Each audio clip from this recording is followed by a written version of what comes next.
Bonjour, je m'appelle Juliette Moreno, je suis la graphiste des éditions Christian Bourgois. Je vais vous expliquer comment j'ai créé la couverture de Pleurer au supermarché, la version française de Crying in H Mark, le livre de Michel Zauner. On a dû changer le titre parce que H Mark c'est un supermarché asiatique très connu aux États-Unis. Et étant donné qu'on n'a pas vraiment d'équivalence en français, on ne pouvait pas réutiliser le concept dans le nom.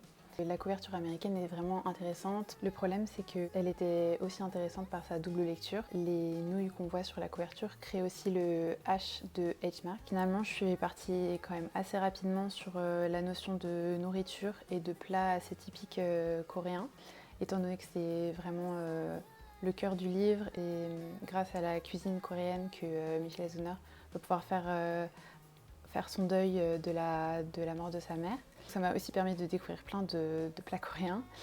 L'idée c'était de pouvoir retranscrire cette ambiance-là en ayant une couverture qui soit dynamique et attractive et qui soit pas trop complexe. En deuxième partie de recherche, j'ai commencé à travailler avec la couleur. Ça me permettait de pouvoir placer mes formes et aussi de se rendre compte un peu du rendu final. Donc je suis rapidement partie sur le rouge, donc le même rouge que la version américaine. J'ai fait différentes recherches des plats typiques et étant donné qu'en Corée il y a beaucoup de plats avec des sauces, etc., c'était assez compliqué de trouver une illustration qui soit à la fois simple, donc dans mon style de dessin, et en même temps qui soit compréhensible pour que les plats puissent être reconnaissables. Là, on peut voir en petit le croquis de la couverture finale, qui au départ était vraiment quelque chose que j'avais lancé sur le papier sans vraiment m'y attarder parce que j'étais plutôt partie sur des compositions un peu plus chargées et plus complexes. C'est vraiment cette proposition-là qui a été retenue avec le groupe éditorial. Une fois que j'avais quelques idées, je les ai vectorisées et je les ai dessinées à la tablette graphique. Et une fois qu'on a choisi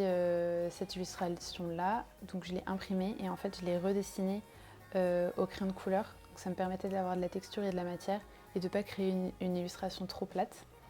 Et au départ, j'étais vraiment partie sur quelque chose de monochrome dans les tons rouges.